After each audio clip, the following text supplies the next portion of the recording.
Hello, this is a free call from Jody Lee Miles. an inmate at...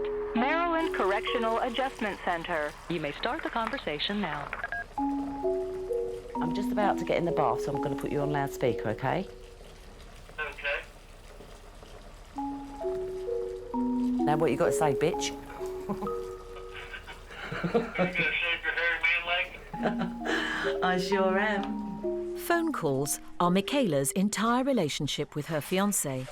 As for the last 12 years, he has been on death row in Baltimore, USA. They've been together for nearly 2 years. I like him to hear the hot running water. I like him to hear the bubbles, the foam going in, and he can hear me playing about with the water and making it all nice and fluffy, just especially for me. And as long as he's on the phone, he can hear what I'm doing. I'm bringing him into the real world, which is something he's not had.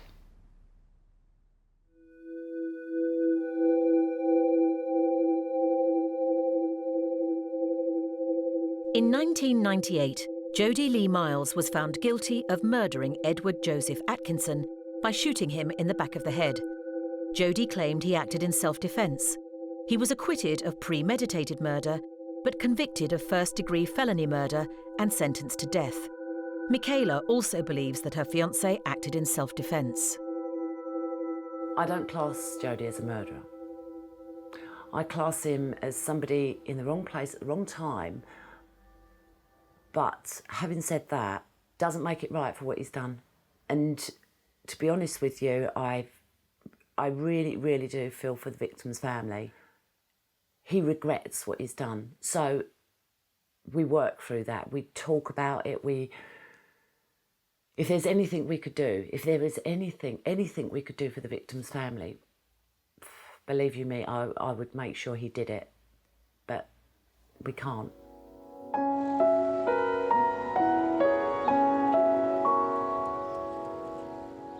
Michaela is 43 years old and a divorced mother of 3. She's currently unemployed, but spends most of her time campaigning against the death penalty. My fascination began when I looked online and I saw a botched execution, and I saw that this poor man suffered drastically, and I just couldn't understand the laws in America that they actually allow this to happen. I thought to myself, I want to get involved in this. I need to get involved in this. I don't believe in an eye for an eye and a tooth for a tooth. And they say that's in the Bible. I am very sorry. That is just plain stupid. Nobody has the right to take anyone's life. I actually looked at the pro-death sites and I saw what they were saying. Then I came across somebody all on their own trying to fight these people off. And I thought, you poor cow, you're doing it all on your own. And I really felt sorry. And they were lashing out to this particular person. And I just thought that was wrong. This made Michaela get involved further with the death penalty, and she began writing to 3 inmates. One of them was 38-year-old Jody Lee Miles. I found Jody from a friend of mine's website called Pen Pals Behind Bars. And at first I thought he weren't the full ticket, because he used to write things about food, because he's got this thing about food. And that's great with me, because I can talk about food till like the cows come home. What sort of things he would eat and what sort of things I would eat. So that was our letters, basically. It was about food. Michaela's had difficult relationships with men in the past, and when she began writing to Jody, the last thing she was looking for was any romance. But a few months after they began corresponding, Jody wanted to be more than just friends. Okay, I'll be honest now. When he wrote a letter saying things, I stopped writing, and he thought he'd done something wrong. And I knew that I couldn't leave him in limbo, as if, you know, he's done something, because he hadn't done anything. It was me that thought to myself, oh, God, I've given him And I'd read about this, you know, loving a prisoner, loving a death row inmate and all that shit. But to be honest with you, I didn't think it would happen to me. Although it's not something I'm proud of, it does happen, and it's not a bad thing.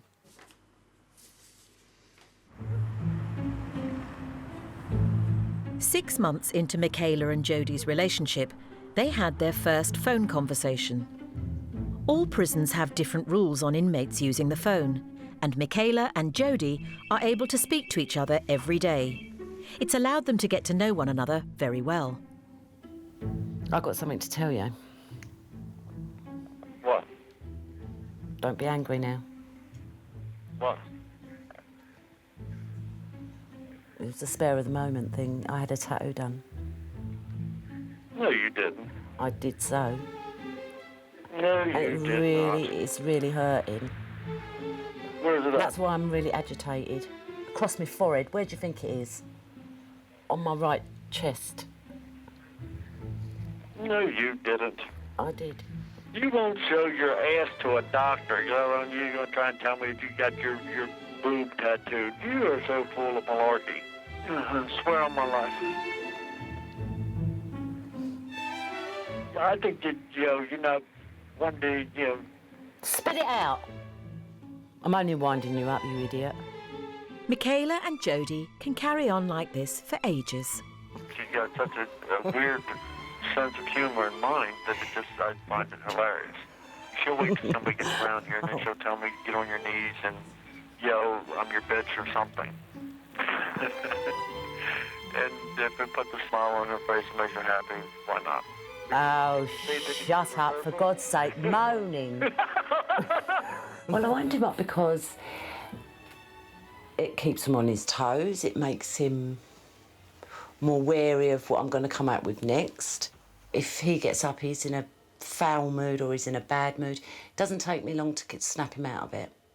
I've never felt this much secure with somebody that I can talk just quite openly about anything. You have 1 minute left. Are you doing a happy dance now? Yeah, I'm doing a happy dance all around the sitting room. I can't wait to get off the phone because you're boring me to tears. No phone sex for you. You're going to be acting like that. That's it. That's none. I love you, but you're not getting no phone sex tonight. That's it. Every time the phone says 1 minute left, my eyes will get a little worried just because I don't know if the phone's going to work again. I don't know if, her phone's going to work again. So is that going to be the last call for even a while, or even a day? That's how much I look forward to just hearing her voice again. Even if she's angry, it just means that much to me.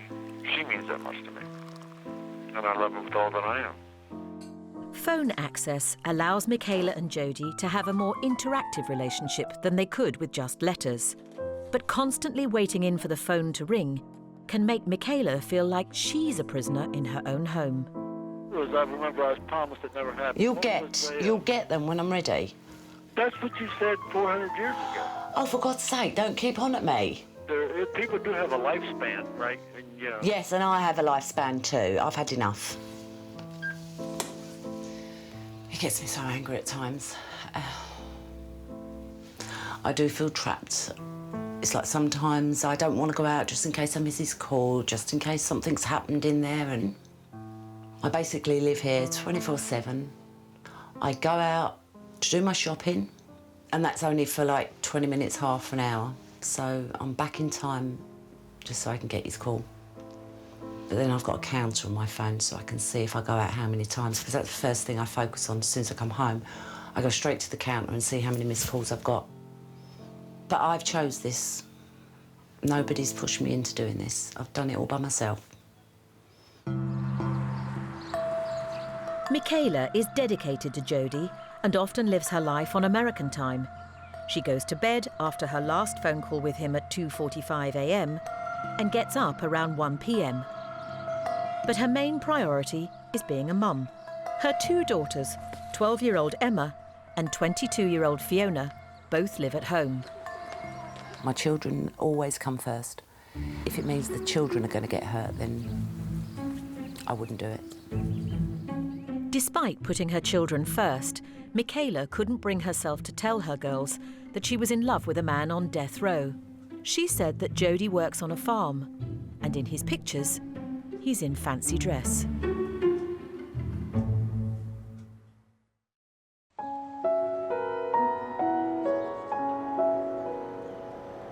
Michaela and her death row fiancé have been romantically involved for almost 2 years.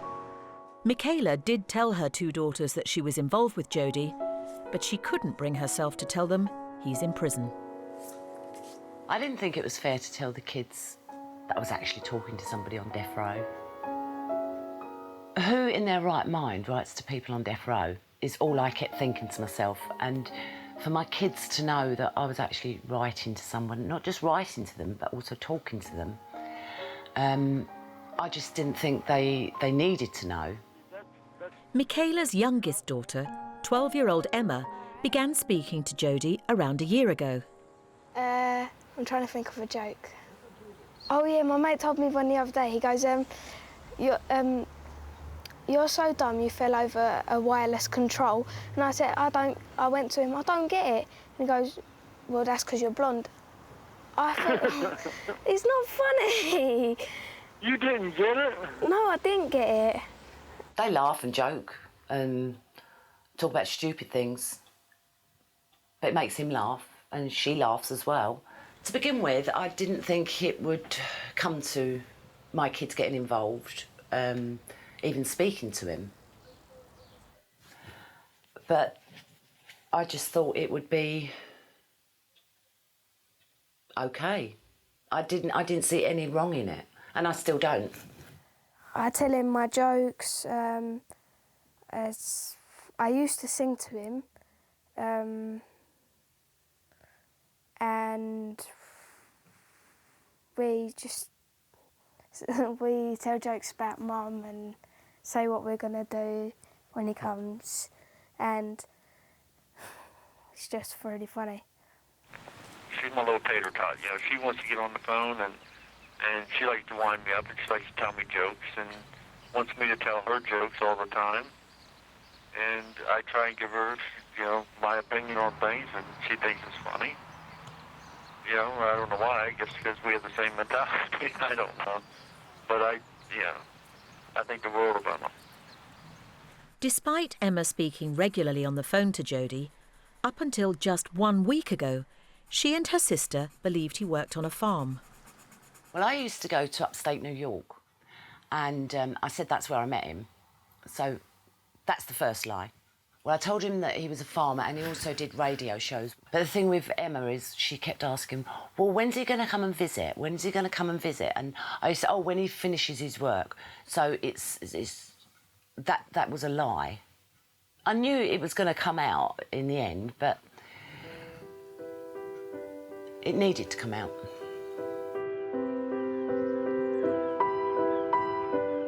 Michaela's eldest daughter, 22-year-old Fiona, did have a suspicion that Jody is in prison. Well, this is the actual picture that got me into trouble, because he's actually got a waist chain on with handcuffed to the front. And the first thing I thought of was fancy dress. Basically, I said, you've got to be joking. He can't be in handcuffs all around the house, like the same picture. You really, that excuse would work with a 3-year-old. I'm not 3. I felt like she'd betrayed me a bit because she lied to me about it in the first place. And it didn't make me want to trust anything she said after that. I did feel relief once I told them. But I also felt like the dishonesty, it was eating away at me, and I didn't realise it. And when I did tell them, I felt better for telling them, but I also felt I wish I'd told them sooner. Fiona is struggling to come to terms with her mum lying to her. She also finds it difficult that Michaela is in a relationship with a man on death row. Why didn't you say it? Why can't we talk? Why should I have to? But then why should I have to? Because you're the mother. But this is not a mother and daughter relationship, Fiona. No, but, like, you have to try and work at it. Because I've brought somebody in that you know nothing about, that you've got the biggest opportunity ever to ask me about, I'm here. What I want to know is, what are you going to do if he does get executed? What would you do after that? What would I do after that?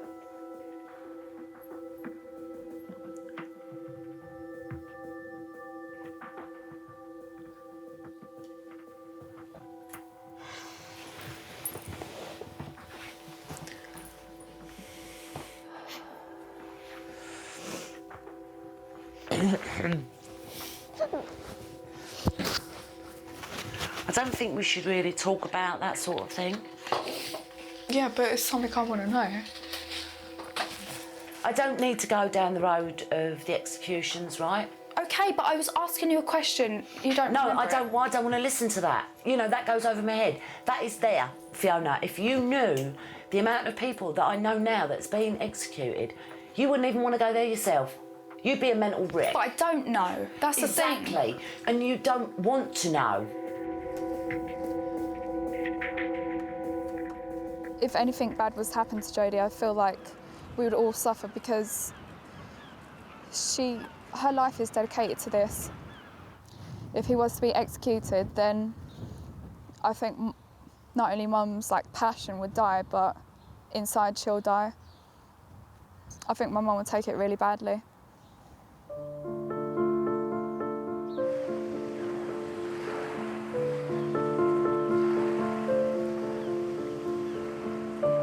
Michaela's relationship with Jody has put a real strain on her home life, and she's prepared to go through all this for a man she's never seen. Despite being together for almost 2 years and speaking on the phone, Michaela and Jody have never actually met. Well, it's going to change very soon, so I'm going off to see him very shortly, and I'm really looking forward to it. I can't wait to put him just in front of me, just so I can see him. I don't think he's going to be any different to what I imagine him to be. I didn't think it was possible to love somebody that you've never met before. But there's a lot of people that fall in love on the internet. There's people that fall in love all over the world for all different reasons. I just so happen to have fallen in love with a man on death row. It's Michaela and Jody's last phone call before she leaves for the US. But while she's excited about the meeting, Jody is feeling insecure and nervous. Now, what are you worried about me coming there? Well, like I said, I told you before, though. You've got to be able to come in there and look at me. Like I said, you come in there and look me in the eye. Yeah. And still tell me you love me, and I'll feel better. So you're not going to settle until I get there, till I look you in the eye, until I say to you, I'm here. You're not going to be happy. And that you love me. Well, you know I love you, you dickhead. Sometimes you put the phone down, you throw me across the room and everything. Lucky you're not in front of me. You do get in your moods. Well, I'm allowed them as well as you. Yeah, but when... And if I do chuck you across the carpet, it's because you deserved it. But when is your mood going to end? When's your mood going to end? You knew what I was going to say. Now you're laughing like Woody Woodpecker. Hey! Hey, stop. Hopefully, Michaela will soon be able to put Jody's mind at ease. But before she leaves, like most girls about to meet their man for the first time, her mind is on what to wear. And there's an added pressure. No short skirts. No shorts, definitely no shorts. No hot pants. That's it, basically. I know it doesn't sound a lot, but it's really difficult to find something to wear. I wouldn't be able to wear those because they're just too skin tight. They would see this as being provocative. Although it's not, it's quite pretty with a nice camisole under it. You know, something like this, for instance, you wouldn't be allowed to wear that because it's got bits of metal on. because you have to go for a metal detector, which is more sensitive than the airport's metal detector. So I can put those back. Oh, I want to make an effort for Jody, of course I do. And I really do want to look nice. If I could be, yes, of course I would be sexually involved with Jody. The last time I had sex must have been about 3 years ago. Yeah, about 3 years ago.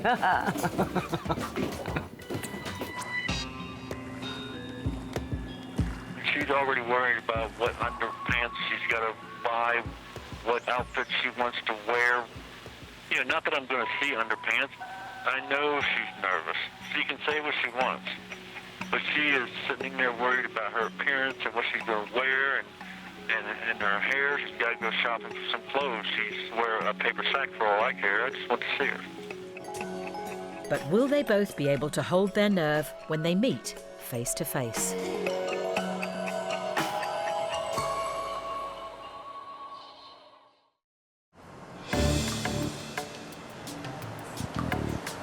Over 3,000 miles away in Baltimore, USA, Michaela has finally arrived to see her death row fiancé. Despite speaking regularly on the phone and being together for almost 2 years, this is going to be the first time they meet. Jody has been on death row for 12 years. In 2009, in the entire United States, 52 out of the 3,279 people on death row were executed. One of the remarkable features, and it still shows that we're a frontier society at heart, is that we are really the only Western country, so to speak, that has maintained the death penalty. And when it comes to the level of executions, we are ranked annually with China, Iran, Saudi Arabia, and other countries that we ought not be ranked with when it comes to the criminal justice system. So we're an outlier. When it comes to the use of capital punishment, we are not within the international norm. We're very much outside the international norm.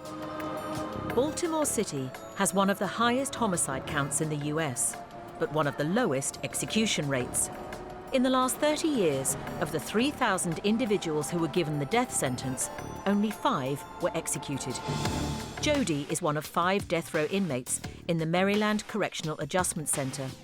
In 2006, the Maryland Court of Appeals declared a suspension on executions. It's been suspended because the state did not develop the rules about how you execute somebody consistent with Maryland law. That is, the nuts and bolts about how you kill somebody. They hadn't done that as required by state law. So our highest court said no executions in effect until you come up with rules that provide the most humane way possible of killing somebody. We're poised, hopefully, to abolish it. I hope we abolish it. I think there's a realistic chance of abolishing it in Maryland right now where there hasn't been in the past. But we'll have to see what happens in Maryland over the next 5 to 10 years. Unless it is abolished, Jody will remain on death row.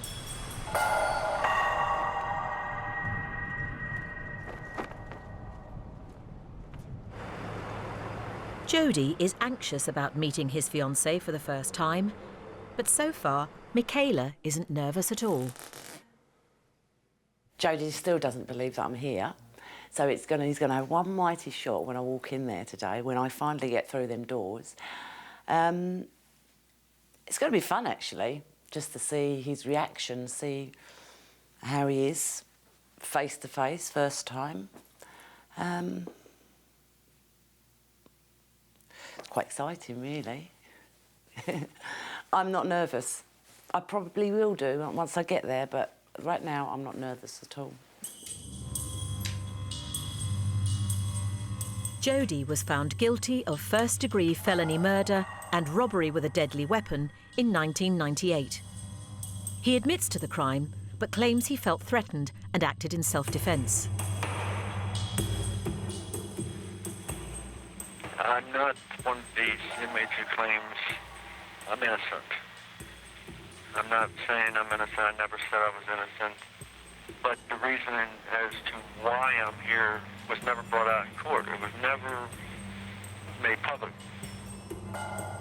Robert Biddle has been representing Jody for the past 2 years. During this time, he has collated new information, which he hopes to reopen Jody's case with. He suffered childhood trauma. He grew up in a broken home. He grew up in a very stressful home environment.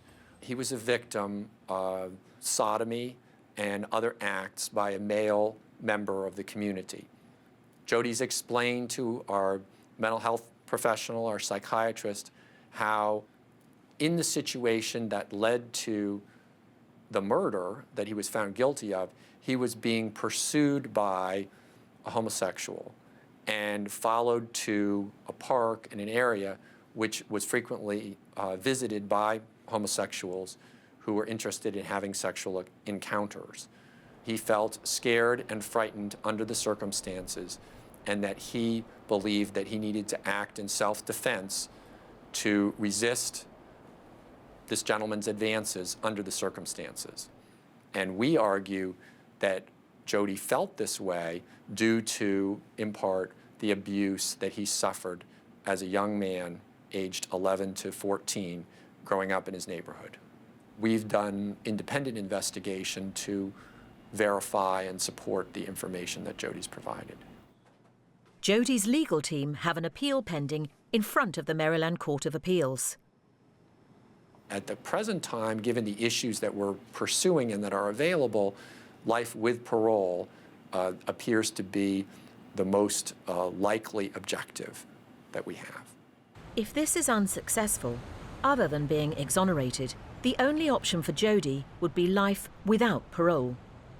This is not something that Jody wants, as it means he will be incarcerated until the day he dies. You get at this point in your appeals where you finally get good lawyers, but you have to have them try and undo all the wrongdoing the other lawyers screwed up.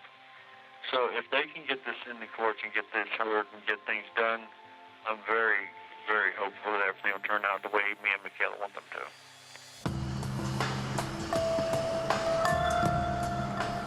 After 2 years, Michaela's wait is finally over. She's on her way to meet her death row fiancé, and with the prison just minutes away, she's not feeling so confident. I'm feeling really nervous, I'm feeling agitated, I'm feeling worried. So many mixed emotions. He worries about how he's going to feel about seeing me. Well, I think the feeling's mutual now, I really do. OK, we can't have, you know, physical contact, but at least we've got eye to eye, and that's the main thing. Because, you know, like he said to me before, once I see your eyes, I will know that you're not here for a game, you're not here to play with my emotions or my feelings or anything else. I'm here for real. I cause the officers here enough stress as it is. Knowing that she's probably out there waiting and they haven't called me yet, I'll drive them insane. I'll pace the floor 14,000 times, because that's what I do. And I know the second they call me and say, Jody, you got to visit, then I'm probably going to hit panic.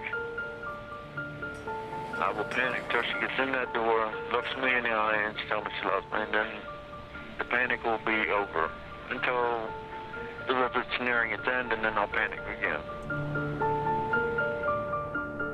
Visits are usually for 30 minutes.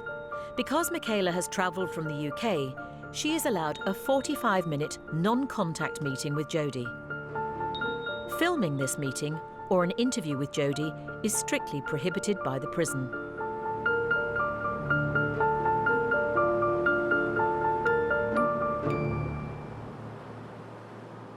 Oh, gosh, it's so cold. That was a really good meeting. It was unbelievable. Didn't expect it to be the way it was, but it was great. It was a bit frightening at first, but I've got past it. I'm in there now. Been in, I've seen him. and I can't wait for the next one. I think it took about 5 to 10 minutes for him to actually sit down and then just looked at me, just glared at me as if to say that I still can't believe you're here. But it was an experience. It was an experience. I fancied him. He's got the eyes to dream for. And his smile, and he just kept laughing. It was good to hear him laugh and see him laugh. I didn't realise how this would have affected me, and it has affected me dramatically. Despite having a positive first meeting with Jody, Michaela wasn't prepared for just how much of an emotional impact seeing him in prison would have. It's 4 a.m. and she's struggling to cope. I'm not going to see Jody again. I'm not.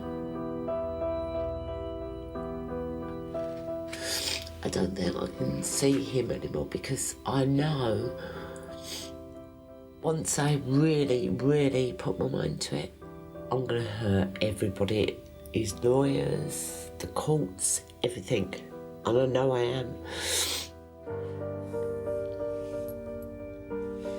I've got a big mouth.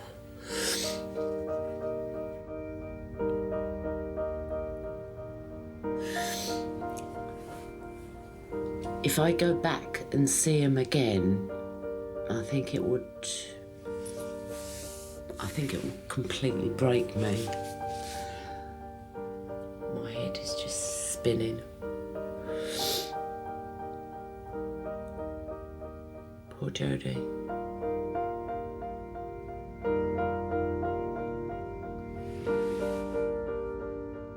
After meeting her fiancé just once, could Michaela be considering going home?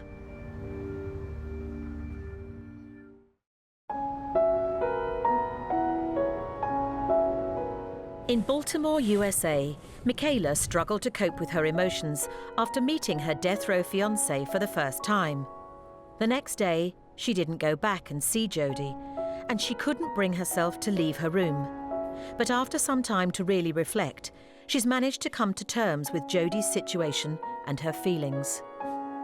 When I said, oh, I didn't want to go back, in my heart, of course I wanted to go back, but I felt like I was going to do more harm to him if I did go back. I just don't know what I was thinking. Of course I'm going to go back. I'm going to try and get in there as much as I can. Seeing Jody has made Michaela realise just how much he means to her. She wants to fight as hard as she can for him, so she's arranged a meeting with his lawyer to find out how she can help. I'm not 100% up on Maryland laws, so I can only go by what he tells me. I'm hoping that he's got something for me. Do you feel hopeful for Jody? I do feel hopeful for Jody. We've been able to uncover a number of important issues that are helpful to show that Jody was not eligible for the death penalty, should not have received the death penalty, and he's not the type of defendant where the death penalty isn't anywhere near appropriate. We're optimistic that eventually the courts will share our point of view and will enter a just sentence for Jody. What do you think, Michaela? I am very hopeful. I want things to go his way. And you've known Jody for how long? Around 2 years, coming up to 2 years. And did you find initially that it took some time to get Jody's trust? Yes. That's certainly been the experience of attorneys and other folks working with Jody. And after, though, Jody has found trust, I think that he's much more willing to open up. Do you think so? Oh, I do. I definitely do. I definitely do. But there's things that Jody has said to me which I wouldn't pass on to anybody else unless he says that's fine, because I don't want to take that trust away that he's actually built up with me. I've done this work long enough to know that lawyers are not infallible, that they're not the source of all truth in cases, and that frequently clients or their families or friends or loved ones sometimes have excellent ideas that are absolutely essential to success in a case. And my ears are open, my door's open, and my email box is available. So please be in touch. Well, that was very interesting. He's actually going to get me a transcript of the whole case, and he actually wants me to work with him on the case rather than against him. Really would like to see this get moving now. Over the next 3 days, Michaela visits Jody daily. Because she's travelled from the UK, she's allowed a month's worth of visits in 5 days. Before the execution ban came into place, the last death row prisoner to be killed in Maryland was in 2005. Every week, a group of opponents of executions gather outside the prison walls for a peaceful demonstration, and Michaela is keen to get involved.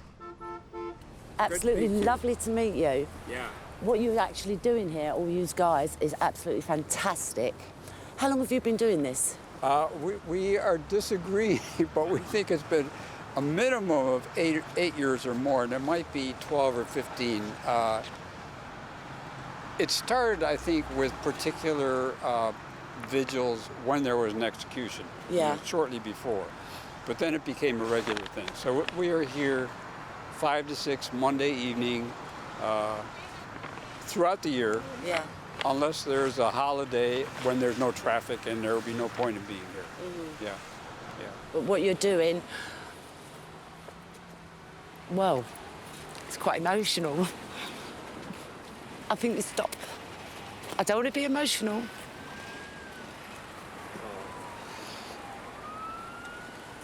Sorry. Yeah, I understand. I felt that it was very important that I came here to see these people and see what they do. You know, look at the weather. It's freezing cold. It's been snowing. There's ice on the floor. Yet these guys are that dedicated. They'll stand out here just to support what they believe is right.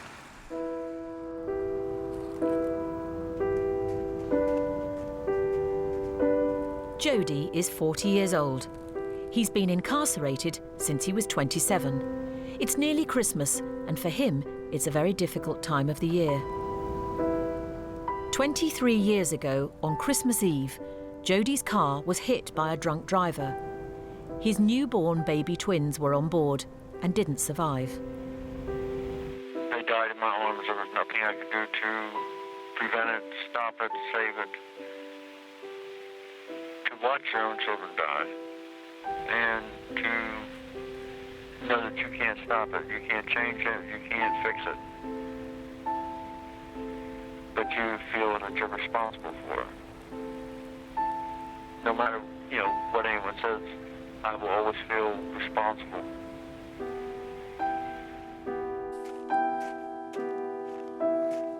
Before heading back to the UK, Michaela's travelled 66 miles away to Delaware.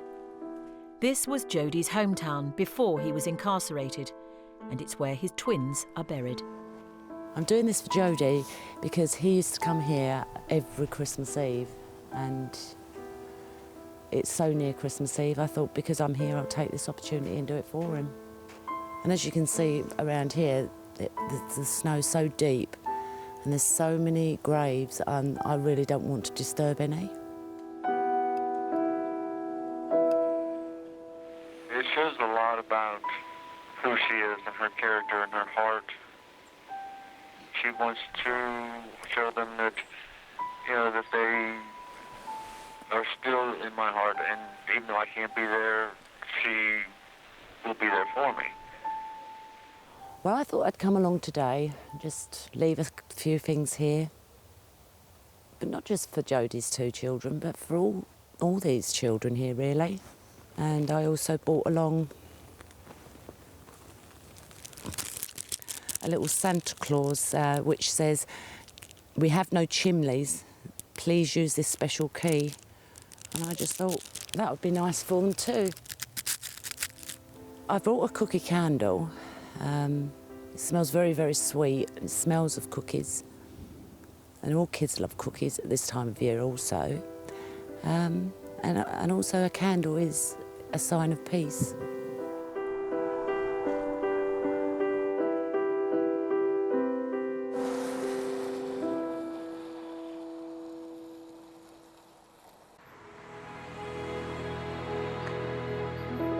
It's been a month since Michaela's trip to the US to meet her fiancé. Now back in England, her life is completely focused on fighting for Jody's case.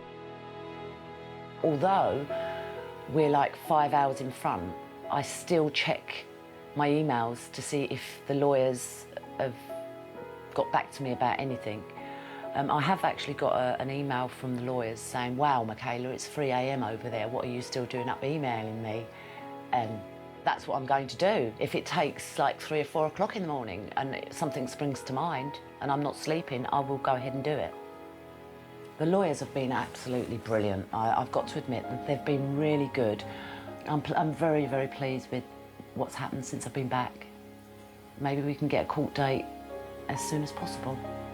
There has also been an improvement in the turbulent relationship between Michaela and her 22-year-old daughter, Fiona. Things are much better between me and my mum since she came back from America. We've spoken a little bit about things and she's more open. Yeah, I am proud of my mum. It's not like a job to her. It's not something you can go out to work and come back home and forget about it. It's her life. She lives and breathes it every single day, and my mum believes in this. And not everyone's going to agree with it, but that's her choice. And if that makes her happy, then she should do it. Despite spending her time working on Jody's case, now back in England, he is once again just a voice at the end of the phone. Are you okay? I feel okay? Yeah, can you hear me?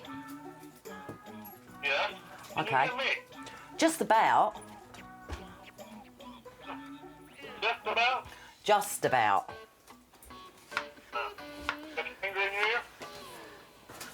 Is what? Do you have your finger in your ear? Oh, speak properly. Yes, properly. You're breaking up. We are not breaking up. It's all in your mind. Who's gonna actually put over my knee? Right, the phone sounds really crap, so I'm gonna have to go and eat my dinner, okay? My voice does not sound like crap. No, I said the phone. You know the solution to that, right? Yeah, hang up. I like to hear him on top form. I don't like to hear him miserable and down, but it's good to hear him laugh and joke, and he's been doing a lot more of that as well since I got home. And he's the one that actually pushes me on the phone, telling me I should go out, I should be doing this and I should be doing that. Which I do go out, and I don't worry so much about getting his calls anymore. I don't worry if I'm going to miss his call, because I know he's going to ring back. He's going to keep ringing until he gets hold of me, but I don't worry so much now. Meeting in the flesh has really strengthened Jody and Michaela's relationship, and they are much more relaxed with one another. Michaela's prepared to fight for him for as long as it takes.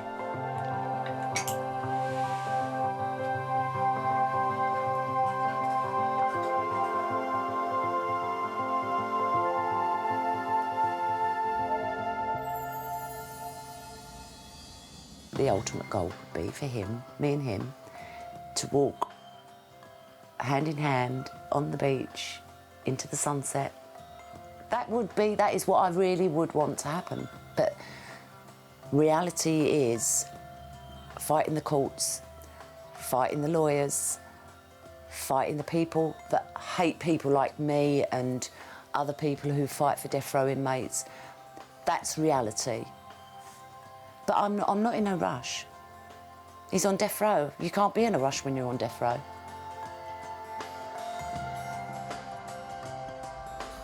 I could watch a TV show, and you see a couple walking down the street or sitting there talking or dancing or anything. and my mind automatically goes to me and her. It always goes to, you know, that's going to be us. We're going to do that.